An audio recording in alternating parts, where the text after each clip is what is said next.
கடலூரில் தை மாதத்தை ஒட்டி நடைபெற்ற ஆற்றுத் திருவிழாவில் முதுநகர், பச்சாங்குப்பம் உள்ளிட்ட கிராமங்களில் இருந்து தென்பெண்ணை ஆற்றுக்கு கொண்டுவரப்பட்ட சுவாமி சிலைகளுக்கு தீர்த்தவாரி நடைபெற்றது. இதில் ஏராளமான பக்தர்கள் புனித நீராடி வழிபாடு செய்தனர்.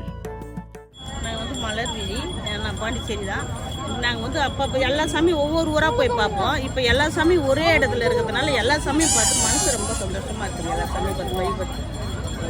என்னென்ன சாமியெல்லாம் பார்த்தீங்க? முருகர், இது வெங்கடேஷ் பெருமாள், பார்வதி, பரமசிவன், காளியம்மன், மாரியம்மன், நிறைய சாமி இருக்குது.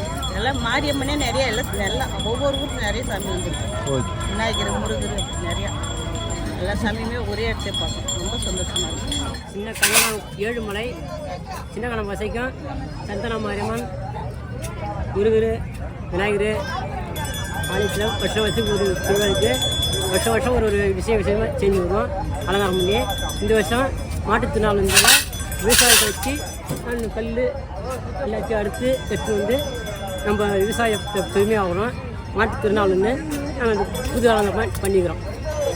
ஒரு வருஷமா என்னென்ன மாதிரி பண்ணுவீங்க? ஒரு வருஷம் வந்து சந்தன மாரியம்மன் கொண்டாட்டம் பொறுப்பில், ஒரு இது வந்து மாடு பொறுப்பில், சிவன் பொறுப்பில், பார்வதி பொறுப்பில் எல்லாம் இருக்கும். இந்த வருஷம் என்ன பண்ணுவீங்க? இந்த வருஷம் மாட்டுத்திருநாள் அதான் உழவர் திருநாள். அதுக்கு என்னென்ன பண்ணியிருக்கீங்க அலங்காரம்? இது அரிவா, இது ஏறு, கத்தி, படி, நம்ம விவசாயம் அறுவடை பண்ணுது.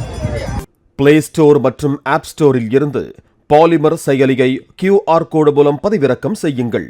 செய்திகளை உடனுக்குடன் பெறுங்கள்.